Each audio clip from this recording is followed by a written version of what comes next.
Welcome back, ladies and gentlemen. Game number 2 right around the corner. Leviathan versus eHug. eHug now fighting for survival, and boy, they need to tighten up. A couple of sloppy plays there. MJW, little YOLO with that clockwork last game, not going to lie. I think they need to just tighten up, play a little safe, and, you know, maybe realize that Leviathan are not going to be the walkovers that they thought they might be. And the bettors today have been very, very wrong so far. Oh, they have. It's been a bad day for gamblers. We saw the numbers, and I think we disagreed with them, but they were just so incredibly wrong. They've both been very one-sided, and if Leviathan wins this, it'll be 2-0s the complete opposite way that the bets were. Well, so it's I don't think they were either was surprise upsets. I think Complexity Wheel was at least a lot closer, not 72-28. It's maybe. Yeah.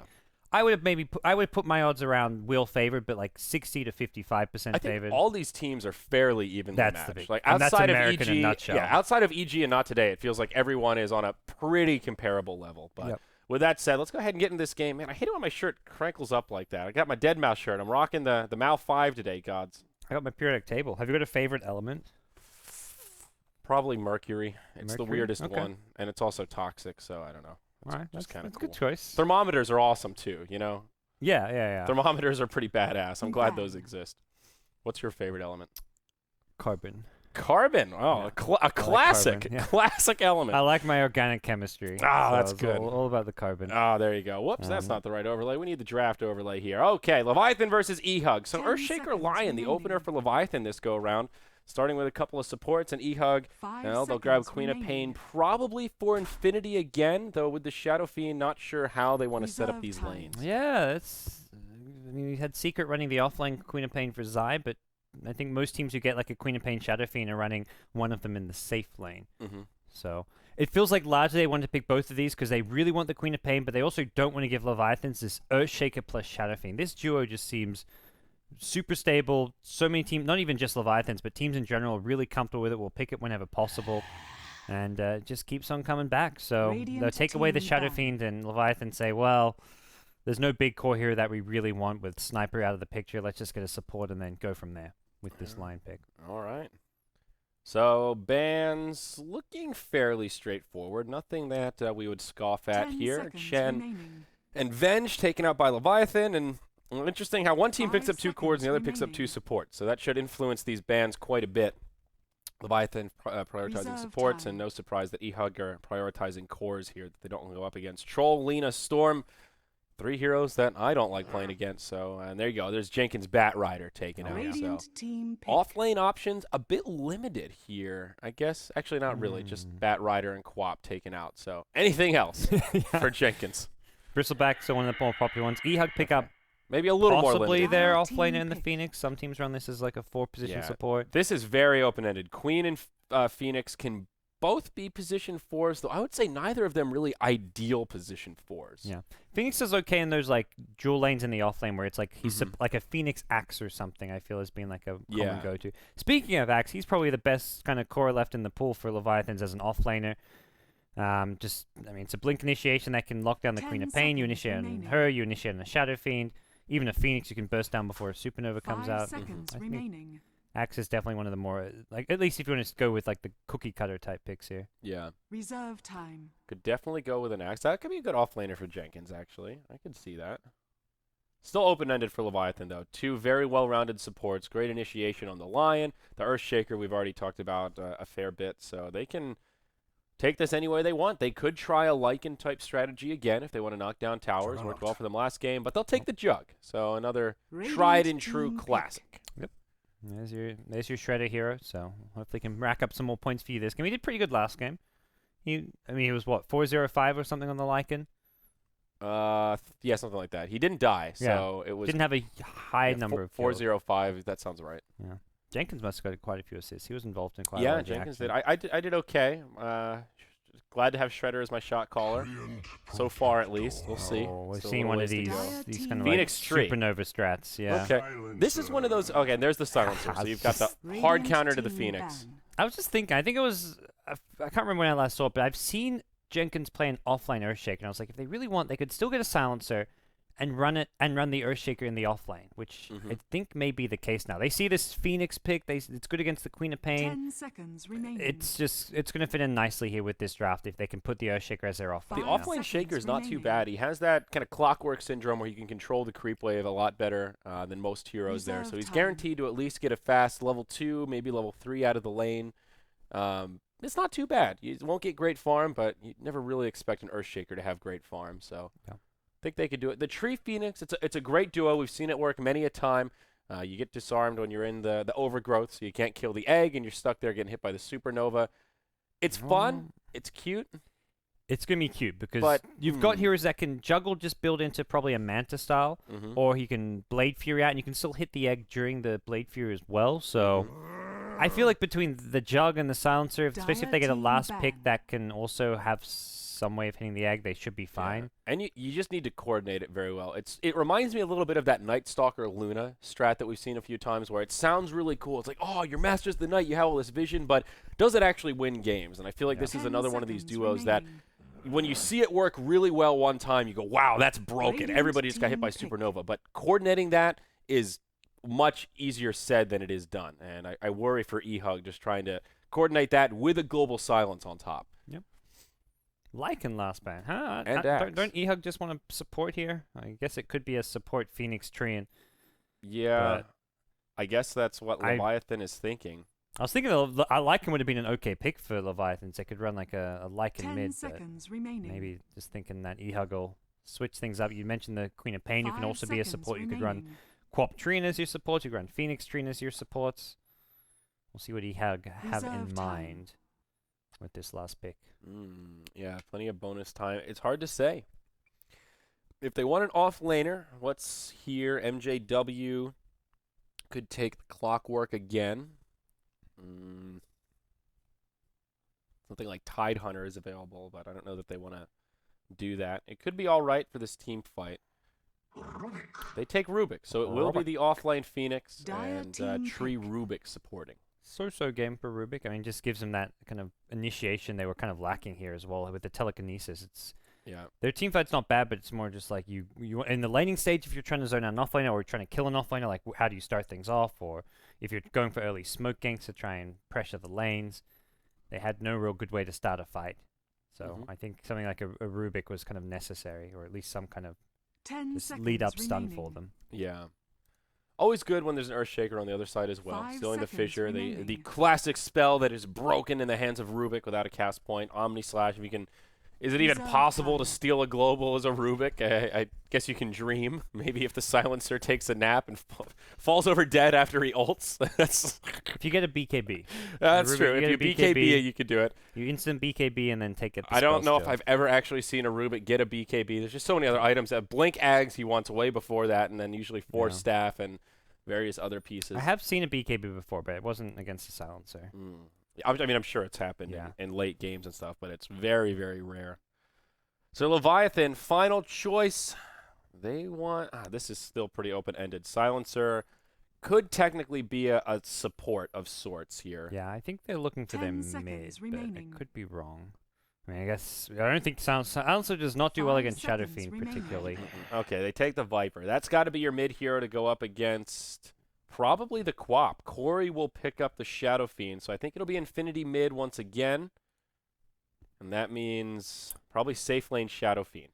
Yeah, you get your Phoenix to the offlane for MJW, Treant Rubik as your two supports. Things came together pretty nicely with this eHug draft. We'll see who they want to send against the Viper. I wonder if they'll maybe even lean... No, I mean, neither Quap and Shadow Fiend both it's like a slightly bad matchup for. Yeah. And the Shadow Fiend always has the jungle farm, but you can stack jungle camps even for a safe lane Shadow Fiend if your supports are spending time in that Radiant jungle. So MJW takes the Phoenix. He'll be headed to the offlane. No big surprise there. Leviathan, though, I want to know what they're taking. They haven't selected their heroes yet, and I'm curious who is going where. Jenkins will take the Earthshaker, so Shredder goes to the Jug, and that means it will be a support Silencer here for Leviathan. Yeah. This seems like a solid draft. The Silencer pick is really good against this just kind of combo that they put together with the Treant Phoenix, and well, that's where there's eHug going to have to be kind of leaning more towards the Shadow Fiend and the Queen of Pain to be their big playmakers more. Does look like Shadow Fiend will be headed mid, though. Queen of Pain picks up the Ring of Protection, some HP regen and tangos and salves. And Corey going to be headed towards the mid lane with the Shadow Fiend. Okay, and Dire side, we've got Leviathan, and this is that classic Leviathan start. 5 heroes smoked up, headed to the enemy jungle. On Dire side, this is their bread and butter. A little bit predictable. Teams that have played against Leviathan know this is what they like to do, but they've got a great level 1 lineup here. And this could be a potential first blood. Nusham leading the charge here on the line. Hasn't skilled anything up yet, but Jenkins on the Earthshaker nearby. Look at this wraparound GoDz. The positioning. Infinity. Oh, they can lead with a fissure if they need to. Oh, Quap, no blink level just yet. They get the Hex. This is looking bad. Fissure to follow. Can they burst him down? No. The one hero they didn't want to bump into. Ooh. Close call. The 1 second stun duration on Fissure is just, doesn't really cut it. Yeah. Well, luckily Jug didn't level up Blade Fury yet in case he wants to grab something else. They might still find Pandago, though. They're going to wrap around. It's a tree sandwich. Uh-oh. They can't quite catch him. He does have boots first, so he's just a little too speedy. Turns and says, hey, keep that sword to yourself, Shredder. I hit harder than you do. You better run, you little bastard. All right, so no first blood is shed despite Quap having a little bit of a rocky start. Did she just go back to well? Or did she have a salve? She would have gone. I think she went back to well. I'm guessing. It was very early on. Yeah. Okay. Actually, no. I think she did have a salve. So if she I remember it was tangos and salve. Yeah. Yeah, I thought so. So okay. So choose through a salve. All right, that is a victory for Leviathan. Then they do force out some bit of regen. That first smoke, not for nothing. Infinity will go safe lane though, and they put Corey mid this go round. So there's the old switcheroo for eHug. Okay, so Viper Shadow Fiend going to be another kind of classic matchup coming out. Earthshaker in the off lane gets off a good block to start things off, but will at least be able to leech XP here, although should be getting pressured pretty heavily by a Queen of Pain. So looking at these other lanes, the dual off lane again for eHug. 2-1-2 coming out. Tree Phoenix, the most harmonious of dual lanes in the world. We'll see what the tree can do. Still hasn't leveled anything up yet. With boots first, you're always hoping for that Leech Seed first blood attempt, but with a Phoenix, not a huge amount of kill potential. Let's go Fire Spirit's level 1, though. I guess the tree, you've got the protection there, so you're safe. And the Treant's big thing is that it makes it harder for the Leviathan supports. Like, the Phoenix isn't going to get completely zoned out.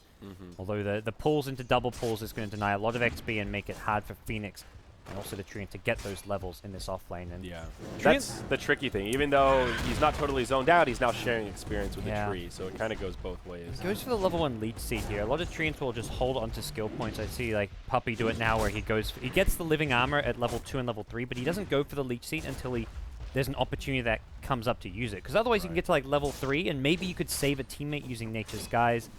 I really like the idea that you want to be saving skill points on this hero, because if you're not using Leech, you level it up when you get in range to use it. It's never like going to be like, oh crap, it took too long to level up and we missed a kill. It doesn't take long to level up the skill and use it. Oh crap, I had to level up my Leech Seed. Yeah. Sorry guys. Yeah. That's a great AFK excuse. AFK, I gotta go level up my Leech Seed. I'll be back in a few hours. This is really, really tense stuff here. But no, you're right. The Nature's Guys, never something you really want to just level up blindly in those first few, but if it's the difference between life and death, then it's absolutely worth it. Living Armor, kind of dumpy the first few levels. Doesn't really start getting potent until like level 3, level 4, and that's when Living Armor will really start to save lives. But they've got the Viper to chew through it, so Living Armor will be somewhat mitigated once the big fights start to break out in this game. Also Silencer with his Curse of the Silent if he ever levels it up. Not a bad little ability there to chew through the living armor. Something important, eHug did have their big camp blocked off, so no stacks for the Shadow Fiend at the big camp. And also Rubik came over. I think he was maybe looking to pull it using the telekinesis. One of the little sneaky things that Rubik's can do, but he'll still have the small medium camp, which he can use for a double pull down bottom. Yeah, Corey very sad to see his camp blocked out here. It's only a sentry ward, so it will expire pretty soon here. Very aggressive wards in the Dire, though. This is a very awkward place to have a ward with one of your initial 2, right in the middle of the enemy jungle. Whoa, Jenkins, that's some big damage with the totem leveled up already. Crit. He may go down. Queen of Pain forced to blink him with a Shadow Strike. Jenkins gets slowed. Okay, too aggressive from Jenkins. Gets one more totem up, but won't get the right click. If that totem hit goes, he gets it, but good play from Infinity to react as fast as he did. All right, so unfortunate for Jenkins. Of course, great news for the Queen of Pain. Always a good hero to find that first blood on. Now Nusham initiated on up top. Leech Seed has already come out. Now they're going to turn it around. Pandago on the run. He's got his boots. There is a level 2 Blade Fury here, but Shredder won't go for it. Instead, he just goes back to farming, gets down that healing ward, and lets his support stay safe under the tower. Nusham will get healed back up, and Good play from MJW not to panic, use the dive. You can't get out when you have got the last word on you, just keep on running. And with Trinkle Boots up, he's pretty fast, so he may just be left alone now in this offlane. I feel like Pandago's job's kind of done up there, and Phoenix just wants to maximize his XP gain at this point. Yeah, unfortunately for the tree, though, not much he can do to help this mid lane, it feels like. Shibby dominating over the Shadow Fiend, though not as much as you may think. Only a difference of 3 or 4 last hits, looks like. Shadow Fiend did get some of that in neutrals with the medium camp. He's actually got a stack there now, too, so that'll be a bit of extra it's not farm too there. bad. But I guess you would almost expect the Viper to be doing slightly better here. Yeah, I agree on that. Is this your standard Viper build against the Shadow Fiend? 1-2-2? I feel like leveling up the poison attack can be pretty good against Shadow Fiend. If he steps too far forward, you can kind of punish it. I think you can go for as many as 2 points in poison attack. You generally don't max this spell. I think you go for like a 2-1-2 or a 2-2-1, and then you want to max Corrosive. Corrosive's generally the first skill you max. It's just maybe you don't max it to like level 9, level 10. Like the second point in poison attacks doubles the slow from 10 to 20. Right. The damage per second goes from 10 to 16, so it scales pretty well with that second point. Nether Toxin also doubles in the base bonus damage as well, so also that second point's kind of a value point. I guess it kind of depends on how much you're dominating the lane. If you're dominating really hard with only 1 point in Nether Toxin, then the Shadow Fiend doesn't really have much last hitting power, but since he's got maxed out Necromastery or close to it, that second point in Nether Toxin actually does make a pretty big difference. So nothing too crazy in the mid, just that even farm fest. The big disparity is in the safe lane farmers. Infinity racking up the CS, 10 going with the top, and the mid laners, Shredder, a good bit behind, 19 compared to the 30 on the Quap. This is not quite as good for him, and his lane's just being contested by this pesky Phoenix Treant lane, so we'll see how things kind of change for him. For now, Phoenixes can't really offer too much, but he is just denying XP, using this little pull camp and keeping things away from the Jug, who will come in, but just see his farm kind of being missed out on. I like this claw that Lion's got. I've never seen that cosmetic before. He's got like a lobster claw in his hand. Yeah. That's weird. That was It's like Mr. Krabs here. I think, a newish one. Uh-oh, Mr. Krabs. He's going to smoke up. Rendezvous with Shivy in the mid. It's just called it Eric. I'm not sure what the point of the name is. Eric the Crab. Look at this. Drongus is the one. Drongus, Cheater, Eric. Is that like his teammates' names or something? It's got to be some sort of inside joke that we're just not privy to. I don't know, maybe we'll tweet at him. At Nushim Dodo. Let's crack this shell and figure out the mystery. Ooh, down bottom, Jenkins. Sonic Wave's there. This should be a dead shaker. I think the DOT is enough. Yep, sure is. 2 kills. Both going the way of Infinity. Now back to the mid. Crit. Oh, poor Crit.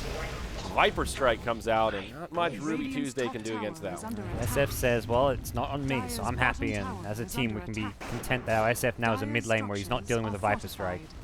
JW feeling the hurt of the silencer in the top lane. My, oh my. He's getting some good XP, though, up to level 5 now, and DCCS also. Level 6. Oh, so is the Shaker. 13 last hits on Jenkins. He's had a 1v1 lane for the most part. Even though he's died twice, he is still getting a lot out of this off lane. Boots bottle already. And interesting skill build, too. Halfway 3 points in through. Aftershock. Oh. He's going for this right-click bit. Well, not even right-click, though. No, That's the max I don't totem. think I've ever seen this. It's either support, you go max fissure, or if you're really a core shaker mid, you go max totem for the right-click power. He's dead at bottom lane, too. Well, there we go. It's all his HP fall. That's just more bad news for the Earthshaker. Now 0-3. This is around the time when Jenkins may want to think about moving around and just stop giving away more gold to that Queen of Pain. Yeah, so the max Aftershock's a bit weird because you're against a range hero Quap who you're unlikely to hit with the Aftershock. Yeah, I don't... Phoenix, similar story. SF is the only melee here is the Treant, and until you get a Blink Dagger, you're not getting Aftershock hits. I don't really understand the purpose of this build. I'm struggling to see the real value in that over the totem. At least if you level up the totem, you can cast it back and then run up and get guaranteed last hits on creeps. But you can kind of do anyway. Fissure also scales pretty well. The stun duration, the damage. The mana cost goes up, but I mean, if you're worried about the mana cost, you just hold on to the skill points or something. I don't know. Yeah, interesting. Curious skill build. He's using it to last hit. He just popped a totem and got a last hit with the Aftershock, and then he gets a last hit with the totem. I guess that's maybe part of the theory, crowd. All right, so it is. You get like it's double kind of a last farming hit. tool. This is your Ricing Earthshaker kind. Because you mentioned like you can get last hits just with the level 1 totem. Like the double damage it's double damage last hit, which is enough. Yeah, you don't need like multiple easy. points. Like 100 damage off Aftershock is. I mean, you can easily last hit with that. That's pretty good. Too bad. Infinity, he's having the time of his life, though. 9 minutes in, first Oblivion staff. He's got a illusion bottled up. Power tread's already complete. This is going to be a good game for him, I think. Yeah, he's crushing. He's got. I mean, this is an easy lane. He should be crushing, and he's going to be getting off to a great start this game. So we'll see what he looks to do here. Level 8. Maybe he drops a branch, picks up a TP scroll, so he can offer some support to these other lanes. And MJW in the offlane Phoenix has got his way up to level 6. So Supernova now online. But against the Mask of Madness Juggernaut, always have to be careful about when and how you use this. Yes, exactly right. And the level 1 egg, notably fragile, not really your go-to. It does only take 5 auto attacks to destroy. Pandago still only level 3, so pretty far off that overgrowth. And no real item progression there. Interesting that Shredder's gone for the Mask of Madness before the phase boots. You almost always see phase boots first on Jug. Maybe thinking because of the Phoenix, if a Supernova comes out, wants to make sure he has a tool to cut through that egg, which phase boots don't really give you much help with. Yeah, I can see that being some good reasoning behind that, and we'll see how he does here. It doesn't, just having like the Mask of Madness Omni Slash is a lot of kill potential. So another ward in the enemy jungle. This is the second one in 10 minutes they've put down, and this kind of general vicinity. I think the other one was like over here. Just giving some intel into the jungle, seeing when folks make movements. Infinity will isolate Nusham. He's got a Sonic Wave here. Nusham will just go for the TP off the high ground. Okay. Nice heads-up play there. Stun TP out. Quap didn't have the vision, and could have gone for a Sonic Wave Scream, but it's like it's a lion. You'd rather hold on and try and get a more high-value kill. It's not worth the gamble. Even if you can get the kill, you might not go for it, and if it's a gamble, then forget about it. So much better game 2 start for eHug here. Up a couple of kills. They've got about a 2.5k gold lead, and just winning 2 out of the 3 lanes. Well, mid lane, I guess, fairly even, except for the slight farm edge, but even the off lane is going much better for eHug than it is for Leviathans. Yep. Phoenix outfarming him, and that tower goes down. Yeah, now Infinity closing in on that second Oblivion staff. This will be a very fast Orchid timing. Orchid, one of those items, the sooner you get it, generally speaking, the more impact it has. The easier it is to find those pickoffs, and I think this is definitely good news for him. This is a really low percentage play coming out from Lion and Earthshaker, but if it works, it's huge here. Killing Infinity. He had to go for the wraparounds because it's daytime, so he's going to try and catch him out from the trees with a Hex. Oh, he's been spotted though. It could have worked, but I feel like that was maybe like a 20 or 30% chance of success. It's so hard to get that gank with neither Earthshaker or Lion having a blink during day. Even though you smoke up, like the smoke reveals, and the Hex range just is not really something that easy to use. And yeah, they didn't have Finger of Death as well. If they have Finger of Death, they can fissure into an Impale Finger, but they've got to get close for an Echo Slam. Yeah, I think the Finger is almost the bigger thing there. If you have a Finger, Hex, you start off with a Fissure, follow up with a Hex, Finger, she's basically dead. Without it, where's the damage coming from? I guess they were hoping for an Echo Slam next to the creeps with that maxed out Aftershock. Be some good damage. Yeah, it would have been enough. If they got the Hex on Lion into an Impale, they would get that kill. Is this might actually be your max damage build at level 7. Well, hold that thought as MJW goes into the egg, telekinesis onto Shibby. Do they try to focus the egg down? He mechs up, just tries to walk through it. Does get stunned by the Supernova. Infinity blinks in. Great global from the Zebra. Can they actually turn this around, though? MJW on the run. Icarus dive away. Shibby turns on Infinity, gets the kill before he goes down. Rubik gets the credit for that one, but now Corey joining the party. Omni Slash does not find a kill. Crit gets low. But they can't finish him off. 1 for 2. Queen of Pain to the Viper and Silencer. Viper went for the Phoenix during the global. I think Queen of Pain had just blinked in and was in a really bad spot there when the global came out. So a bit surprised they didn't focus down Infinity faster with the Viper going for the Phoenix, but still ended up a lot better than I thought it would for Leviathans. At least getting the Queen of Pain. It's still a 1 for 2 trade going eHug's way, and they're going to get a T1 tower defeat. So. Yep, Leviathan pushing the bottom tier 1, though Jenkins not really the best split pusher. Earthshaker getting some space to farm is definitely not time wasted. 1,200, 1,300 gold right now. Not bad progression towards a Blink Dagger for 13. Tower has fallen. We'll hold on to these next few skill points, it looks like. Or at least this next one. Meanwhile, in the mid lane, Leviathan grouped up, pressuring this tier 1. Pandago lingering nearby. No level 6. Infinity has the Sonic Wave, connects on 2, Shredder trying to Blade Fury out. There's your Icarus dive, the Fire Spirit starting to stack up. Sunray can't decide which target to go for. They get the Lion, but now the Echo Slam from Jenkins. They'll bring down Infinity under the tower. It's the Flying Zebra that'll get credit for it. A 1 for 1, but a great trade for Leviathan. Maybe they can find more. Fissure to set things up. Viper Strike onto MJW. No Supernova. Shibby knows it. And so do the supports. They'll push him back with a telekinesis, and that's where this skirmish will end. See how important this silencer pick is that game. They got the last one, the Queen of Pain. So even if Queen of Pain blinked forward to chase down the Jug with a Scream, you can't use the Scream. The blink would have silenced him with the last word there, and the previous fight was the global silence. This silencer pick has been the key pick for this Leviathan's team. Even though they are still playing from behind, they've still got a big deficit. If they didn't have silencer, I'd be saying like they've got no way to come back, but they can still win team fights around the global. Now eHug continue pressing forward. See Corey does go the mech build, just like we saw last game. The more combative Shadow Fiend. They will pressure this tier 1 tower mid. The Leviathan starting to move in to make a defense. Omni Slash up in about 10 seconds here. Viper Strike on the horizon as well. Global has cooled down, and Lion gets his level 6. A lot of big abilities for Leviathan, ready to rock and roll. Hoping that eHug will just move into this tier 1 tower and overcommit. The only big one they're missing is that Echo Slam. Earthshaker, even without it, if he can get a Blink Dagger, he can still have some good initiation. Starting to level up the totem, so going for that right-click damage to go with the Aftershock damage. Just the one point in the fissure here. And that last fight does give him a pretty good amount of gold, about 1,700 with a bounty rune in the bottom. So closing into that Blink Dagger. Pandago, he needs his level 6. That's the big bottleneck for eHug right now, is this tree, who is the lowest level in the game. The only hero without his ultimate. And their whole team fight is kind of based around having those ultimates, the Supernova and the Overgrowth. And once that comes out, eHug will be a little more scary when they group up as 5.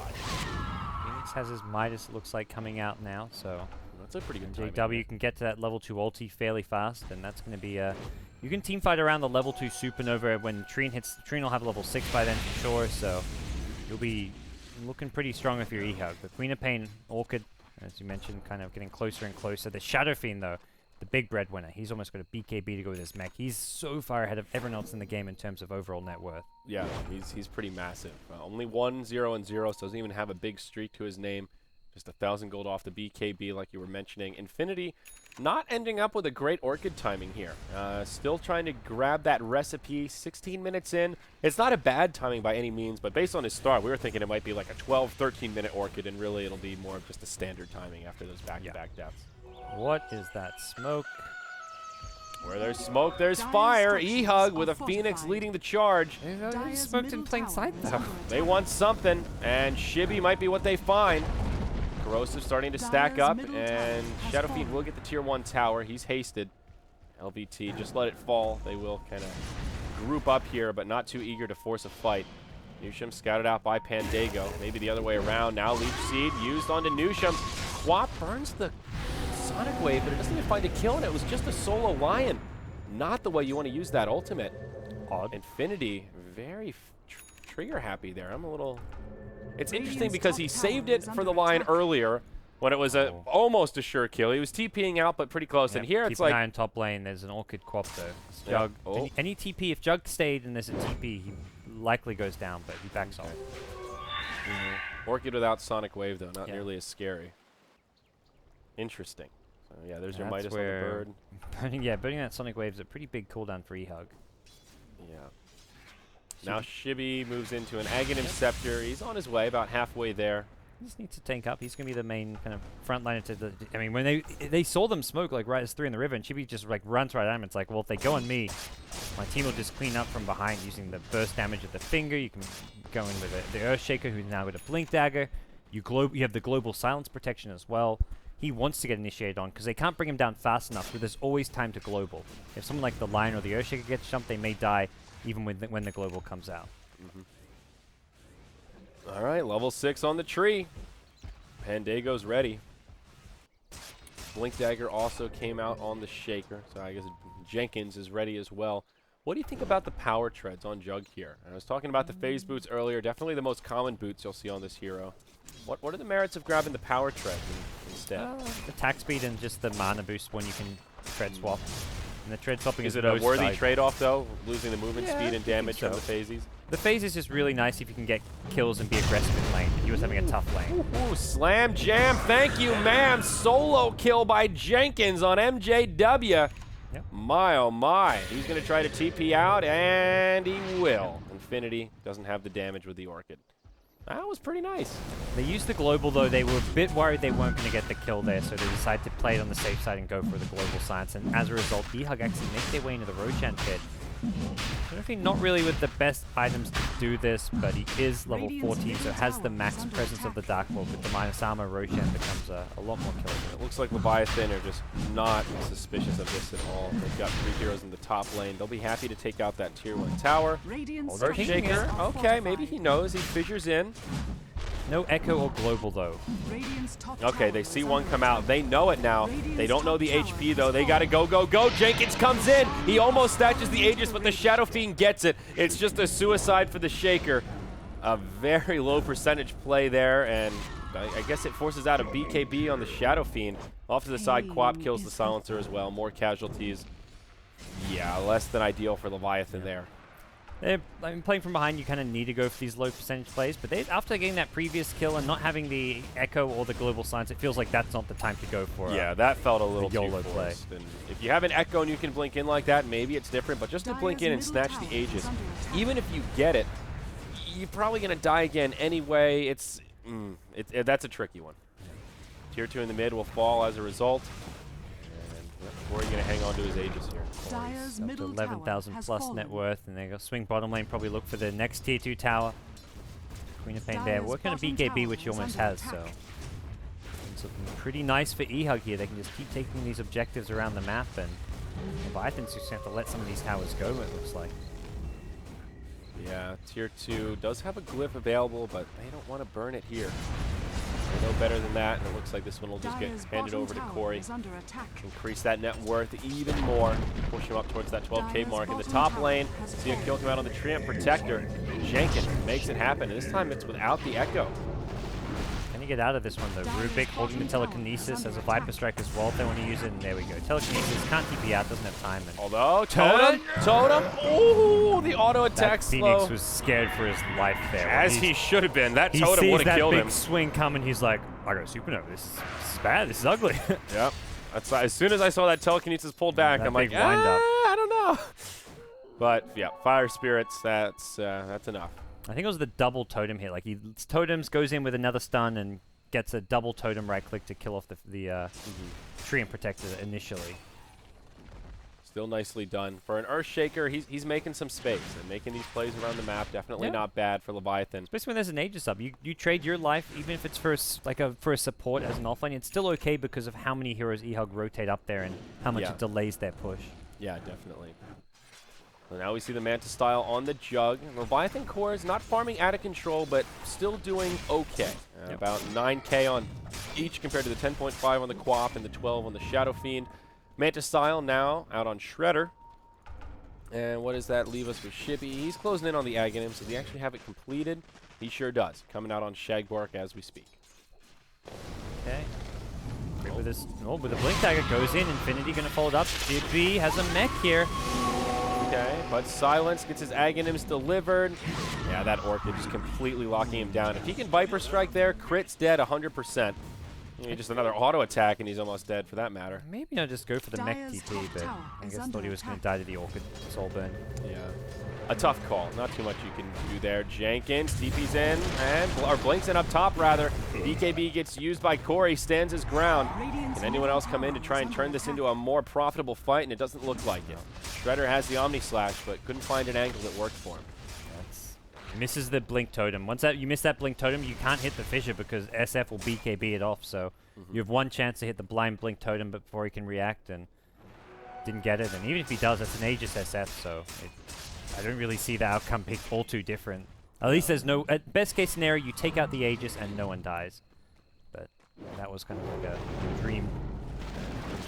That's the dream, but it wasn't going to happen when the Aegis is expiring in 1 minute anyway. So it's not even that big of a win. Yeah.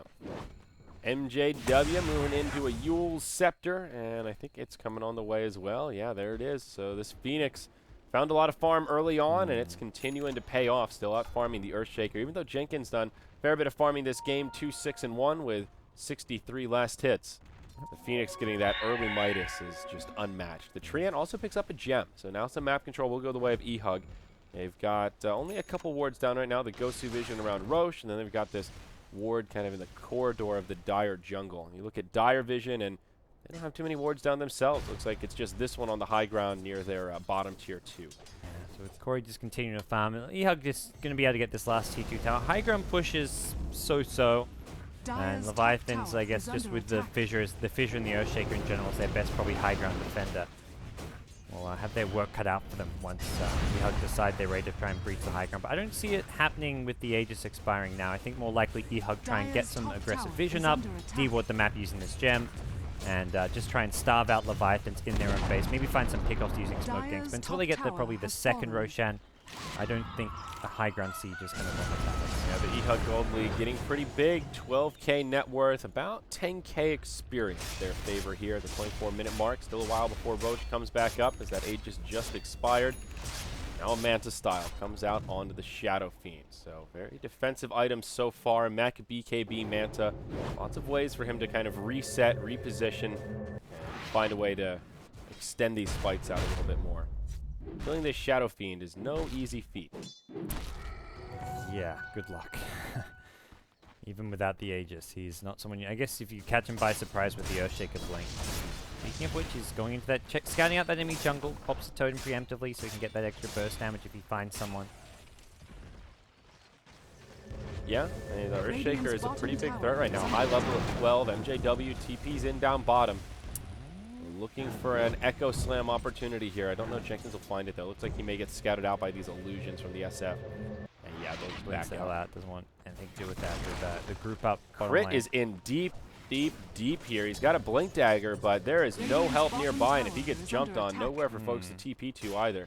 I guess he'll see him. He's got a good defensive ward there to protect him, but yeah, that's a very like what are you actually achieving up there? Forcing Leviathans maybe to rotate more here than they'd like. He's farming a little bit, you know. Every Rubik's got to get his last hits. He needs his Yule Scepter, man. He's farmed too. That's a pretty farm Rubik. Highest of the supports, nipping at the heels of the Phoenix actually. He's actually out farming the offlaner for Leviathan too. Jenkins has gone kind of up and down. He started off slow, then farmed a lot, and now his farm kind of fallen off again. Hoping to find a few more kills here to really help that bottom line. Shadow Fiend only 2-0-1, so still not really a huge streak to his name. But as they say, the bigger they get, the harder they fall. 2 fights could break out at once here. Shibby gets initiated on in the bottom lane. They've got a lot of damage. Orchid comes out just a little bit late, and Shibby will BKB for this. Shibby stands his ground, does what little damage he can, but ultimately does go down. Now Shibby and Jenkins and Nusham on the backside. They smoke into the side shop. Might be able to find a solo pick onto Crit here. Nope, Jenkins will just TP out. It's a little awkward. Yeah, I don't think anyone actually saw either. They were so close to each other, but neither knew the other was even there. Yeah. Strangely enough. Dire's middle tower They keep picking on this Viper. He was able to buy an Ogre Club before he died, it looks like. But 12-5. It's eHug just coming out all things green. Yeah.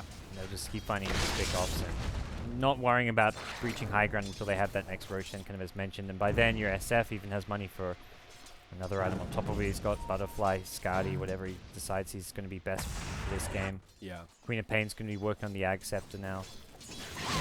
Items galore for eHug. Yeah, absolutely. I guess the only minor victory that the Viper could find there is a 10-second BKB down. That's pretty damn minor, though. I can see the Queen of Pain was just kind of scared that there was an Earthshaker nearby that was going to blink and counter-initiate on him. Yeah, I think it was an okay use of the BKB given they had limited vision, but yeah, everyone just continuing to farm. eHug finding this happy medium of finding kills, but also prioritizing farm. Shadow Fiend at about 230 CS right now. Curious what he'll go for next item. Maybe something like a Butterfly could be pretty good. I don't see an MKB coming out on Leviathan anytime soon.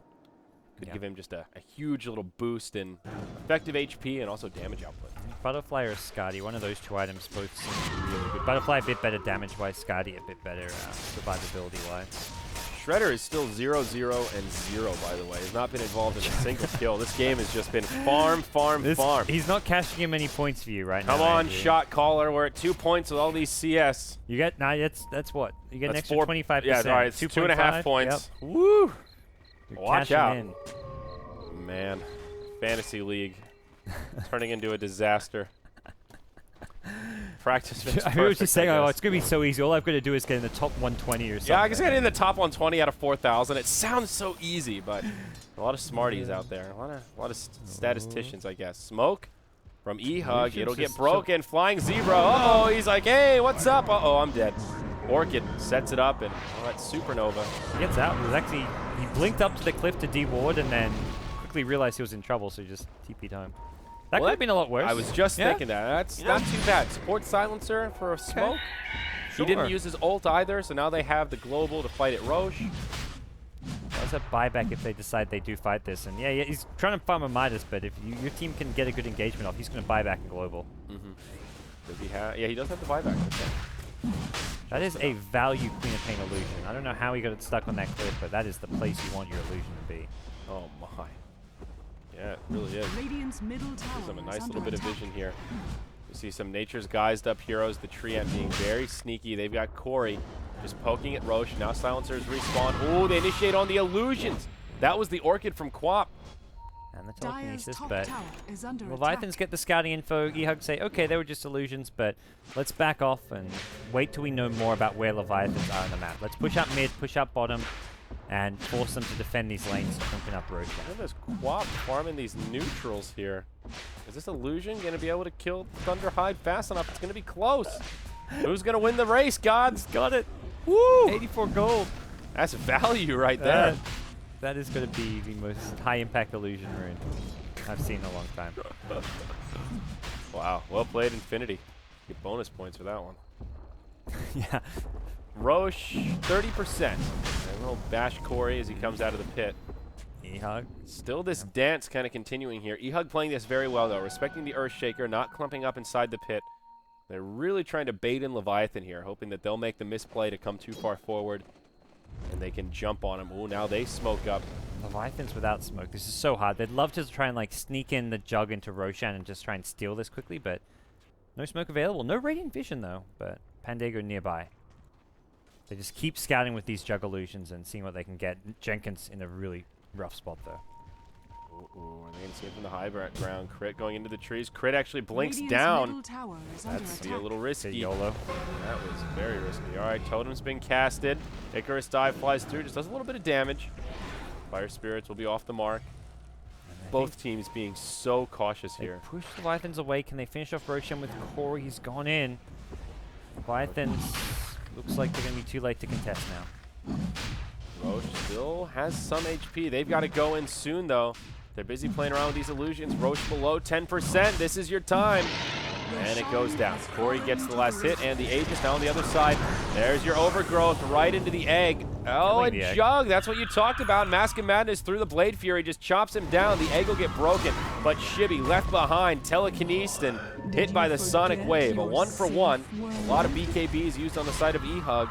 Yeah. Again, could have been a lot worse for Leviathan. They sort of hold their own there and now get a semi-positive trade despite handing over Roche. Will be a push coming their way. Global on cooldown and Aegis on your Shadow Fiend. So maybe this is where, yeah, it was a kind of okay trade, like a 50-50 trade. Your Viper for your Phoenix, and But they still two have BKBs. Finger, Omni Slash, as well as Yeah. the Echo Slam. All the ultimates for eHug were used there. And no BKB on Shadow Fiend or Quap. The problem's going to be Corey on the front lines does have the Aegis, so not the ideal target to go on. I don't think they get racks here. If eHug do manage to get barracks, it's got to be a misplay for Leviathan. Yeah, they're just not strong enough to do it. They're going to back off and Good damage on the tier 3, though. They get down below half health. And they still have the Aegis to work with. So still great news for eHug. Shadow Fiend continuing to tower over everyone else in terms of raw net worth farm. About 4K gold sitting in savings for him.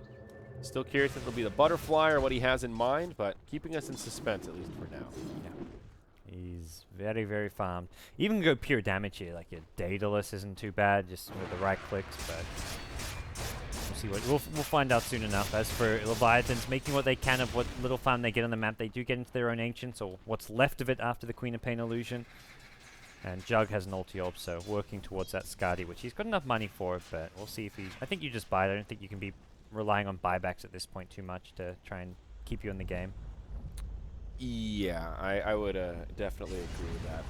It's the safe play. It's talking to Winter. He's the one that really convinced me about how that kind of works. Where yeah, sometimes buyback is really important, but once you get far enough behind, there's no real. It's just it doesn't win you the game. You come back, but if you don't have that core item to actually win the fight, then you just die a second time. It's sometimes you need to have that extra little bit to have a chance at winning. It delays the game, but it doesn't give you any chance of winning the That's game. the phrase I was looking for. It just delays the Yeah, game. It doesn't really increase your win chance. Buying your items increases your win chance, but at the same time also could shorten the game if you happen to lose a fight and then you don't have buyback. But it's just the kind of smarter way to play. Mm-hmm. So eHug, they do want to tighten this noose though. 33 minutes in, a pretty sizable lead, but respecting Leviathan could possibly still come back in this game. Getting close to that insurmountable lead, hovering around 20k net worth and experience. But anytime there's an Earthshaker and you're talking about defending high ground, you got to be a little bit scared. Jenkins with a 4-staff Blink Dagger. He's going to do a wraparound play here. This could be huge. Risky plays to make. He's going to get set up at the tree, and this is just such a common place to have an Observer Ward too, so he's really kind of risking things with his movement. Radiant's We'll take a bottom look tower at Radiant is Vision under attack. here. They still don't see the Earthshaker. He'll give up on this quest and just head back to the base. Chipping away at the Shadow Fiend. Time on the Aegis, less than 2 minutes, about 1:50. I'm going to look to just keep on going at this one, at least try and keep poking at this Rax here. The Viper Strike's going to keep on coming out of mana too now, but some Sunray heals, not bad. And Corey just going to happily chew through this, and oh my gosh, the line in the front line's going to get healed up, kept alive, just Soul barely, I burn's think, not yeah. enough. Okay, The healing my. ward. That was close though. Talk about burst damage. They have to glyph to keep the tier 3 tower alive. Viper Strike again onto Corey. Not enough damage here, and living armor will keep him safe. This tower, 16 HP, gets denied. Dire's middle tower So has been eHug, denied. still pretty happy with this. I mean, they almost get a kill, and ends up being a free tier 3 tower. Not too upset about it getting denied, just happy that it's down. They're just getting good farm across the board. Yeah, maybe not right now as they're sieging, but you're keeping Leviathans grouped up, bottled up, not farming, and in between, when eHug do venture out, they're getting a lot more out of the map. So they've got their good luxury late game items coming up.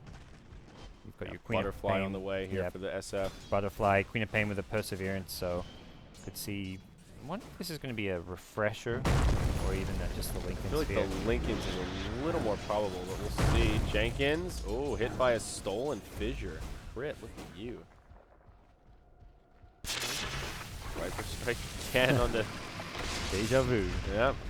Right on to Corey. This is an odd stalemate here in the mid lane. Maybe waiting for that regen rune on the Shadow Fiend. He'll have it in like 10 or 15 seconds. But they do just back out. Infinity goes top, gets a little bit of farm as this big old stack of creeps pushes into their tier 2 tower. And with the Aegis despawning, they just head back to safety and continue farming, happy with the damage that they did off the second one shot. And they're getting to a late game point, which is going to be a lot stronger anyways. The item progression for Leviathans just isn't really there. Skadi will come on your Juggernaut. He doesn't even buy it. He's playing that buyback Dota, but as we kind of both mentioned, maybe not the best way to play this if you're playing to win. This is just going to play to drag the game out a bit longer. Chibi needs his BKB as well. For now, I think dragging it out is okay. They can at least settle for it. And quick pause here, but BKB on Viper coming soon. Skadi for Jug. These are pretty big items. Silencer, well, maybe one day he'll get a hand of Midas. Okay. Maybe. Yeah, he's been trying to find that for quite some time. And he still has 400 gold away. It's. I don't know what else you buy. Like you're in I mean, getting a couple bracers or something isn't really that valuable. If you're in the fight, you're dying. If you're not, well, I mean, it doesn't matter what items you have. So the only other thing you could pick up is like, okay, we need an item which is going to help for the defense. Let's get a 4-staff or Vlad's, but yeah, I mean, he's so poor. It doesn't really know. matter. I mean, he doesn't have enough. It's not like there's another item that he could have right now that would be game changing. He's 2.5k net worth. Tough game here for the Zebra. Looks like the tree ant not making any progress towards an Aghanims. Instead, he just goes more straightforward utility items. Grabs the Ghost Scepter, so Jug a little bit less scary with that Omni Slash. And he has been that gem carry. I feel like Pandago's done a pretty good job with this this gem. He's been pretty active with it. Yeah. Of course, they're still holding on to it, so that's always a victory. There's no dire vision up in general. They're being kind of kept in the dark, and it's allowing eHug to kind of keep their dominance. They're playing just this slow, steady starvation Dota where Leviathans can't find any farm on the map. They can rarely move very far outside of their base, and eHug are just getting a lot more farm and just kind of slow rolling things here. Instead of trying to win the game, they're just trying to get further and further ahead, further their lead rather than go for that killing blow. It's the way to do it. I mean, right now, this is eHug's game to lose. I think that's why Leviathan are happy just to turtle up thinking, okay, eHug, they're ahead right now, but Let's see if we can bait him into our base. As long as we have barracks and we have Jenkins with an Echo Slam, there's a chance we could find a good initiation and maybe take a team wipe. They definitely have the lineup to take a hold, and I feel like eHug are far enough ahead that a big team fight where they make a hold and kill a lot of heroes. There's a lot of money on the line here that they could take back from eHug. With a lead like this, you know, the rubber band is a phrase that has been slated and overused, but in a situation like this, you can understand why eHug are playing so careful. You lose a fight, it's a lot of gold going the other way, and your silencer picks up a Midas, that's moving towards his next items. Your Jug, you know, as a Skadi can build towards his Basher or whatever it may be, so yeah, could give that room for Leviathans to just get these key items, which could just start allowing them to there's a swing of momentum. Blink on Lion too. I'm not sure when Nusham picked that up, but I think it's a relatively new addition to their arsenal. They are still finding some core item progression. All right, so as are eHug much bigger extent, yeah, though. no, it's true. That's the scary thought. I think this will be another stalemate though till we get to third Roche. It is a short respawn, about a minute past the initial timer there, so yeah, a little more than 2 minutes, and Aegis Cheese will be available for the taking. We saw the dance last time, and I don't see why history wouldn't repeat itself here, GoDz. Both teams know how important Roshan is at this stage of the game. Yeah. And that's where Leviathans need to have the BKB on Chibi's Viper, which it looks like they will have before the next Roche, if they want to stand a chance of defending it. Still very difficult for them. The vision around there is just so good for eHug. With the gem, Leviathans can't get any vision up for themselves.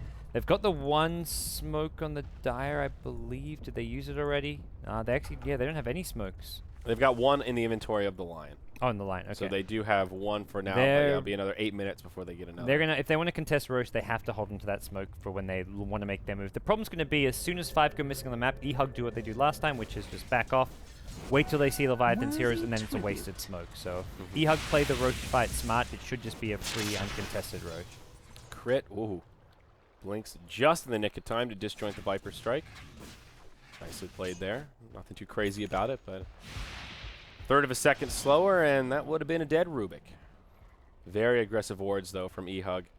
One on the high ground around the Roche pit, plateau here in the Dire jungle, and then this little guy right here that we saw get put down to stop Jenkins from doing that wraparound. There's a Lion gem, so looking to maybe deward some of this vision on the map. Well, I don't know if who did he actually pass it's on the off to? Viper It's on now. the Viper, okay. Yeah. Viper still, again, saving these buybacks and refusing to like buy a BKB. I feel BKB is one of those items that can turn the tide of a fight pretty easily. Ooh, Lincoln's now on Quap. Okay. So Lincoln's, what do we have here? It's actually a pretty good Lincoln's game. Mostly just big spells that it'll block. You got your Omni Slash, your Viper Strikes. I guess Mana Drain is the big throwaway spell that you can use to pop it, but that's, again, easier said than done. Nusham's got some higher priorities, finding Blink target, or Hex targets, rather, and looking for the prime opportunity to use the Finger of Death. Oh, Jenkins goes out. Echo Slam on to Sorrow. He pops his BKB, turns. Jenkins goes down to the Requiem. Nusham as well. That was not the fight. And now, oh boy, Viper, he's going to be caught in the Yules. Viper Strike comes out, but doesn't really do a hell of a lot. Global's used.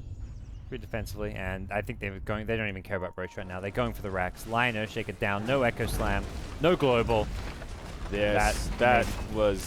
It was okay until they just didn't chain stun it. They didn't get the Totem Fissure off fast enough. Just slightly mistimed by Jenkins on the Earthshaker, and SF got his BKB off after the Echo Slam. Just because I think Jenkins got too greedy going for the extra Totem hit. Yeah. After the Echo Slam, he went for an auto attack, then the stun, and in between, he got once he BKBs, it's over. And this game feeling like we may be going to an ace match here, GoDz. eHug moving into the high ground. Omni Slash bouncing around all over the team. Shredder trying to do what damage he can. Pandago may fall. The overgrowth is there. Pandago lives on like 15 HP. Shredder gets ripped apart. He'll buy back to get into the action. Nusham with a finger onto Corey, but he's still alive. He's just going to run for it. Viper Strike comes in. He'll BKB. Can they bring him down? No. He'll TP home and live. Now Crit turns. The Sacrificial Lamb takes a totem to the face. Leviathan do hold their top lane of barracks. Buybacks used. Just one on the Jug. Barely a defense here, and it's still eHug that just gets so much out of it. Not something worth writing home about, and we'll see eHug just move back out. They can take control around the Roshan pit. The gem's still on the Viper. He didn't lose that one in the fight, but it just feels like Jug Shredder may try and... I don't blame him going for this kind of a play, but it looks like it's going to get punished. He sees it coming though. Yeah, he runs out. He's This like, is okay, this is we're at that stage idea. of the game, though. I mean, it's nearly 30k golden XP behind. LVT on their last leg. They will try to take a fight, though. No egg for another couple seconds. Icarus dive will keep the Phoenix safe. Now Jenkins comes in, sees the Supernova. He backs out right away. Double damage rune gets picked up on the way out. Sonic Wave will bring down Jenkins. He'll buy back straight away. Laser going in onto Shibby. He's silenced, running low on HP. Down he goes. Shredder, no Omni Slash. Locked in place. Manta's out once Pandago, but Ghost Scepter's there, and Shredder goes down again. Now Nushi runs in and falls. Sorrow with a triple kill. Jenkins, Jesus Christ, he misses the Echo Slam, and that's the end of it. Leviathan just falling apart at the end of that game. They held so well, and I was thinking, you know, this is going pretty well. They're hanging on. They're just waiting for eHug to make the misstep. It felt like they were playing tight, and then it all just fell apart. They got too trigger happy. They're playing tight, but the eHug just played even more polished. They never gave a single... Polished and tight are not synonymous. Don't get me wrong. Just tight as in they weren't... like, every fight it felt like, well, this could have been a lot worse. Okay, they minimized their losses. Damage control, waiting for that big misstep, and eHug just never made it. It was funny because fight after fight we were saying, okay, that could have gone worse for Leviathans, but it was never like they had a fight that went well for them. It was true. always like, it was always about minimizing their losses, but it's the fact still remained, every fight was still a loss for them and an eHug gain. eHug were farming more than that. eHug were getting Roshan. That's usually not a way to win a Dota game. You just, you minimized your losses for the whole game. Okay, you still lost. There's still losses. It's rough. So, all right, maybe these teams a little more evenly matched than game one would have had you believe. We'll see. Going into the ace match, this is what it comes down to. A best of one, loser going home crying, winner moving on to fight another day. Stick around because things are heating up for our final match of the night here for Summit 3 America, the tail end of Phase 2.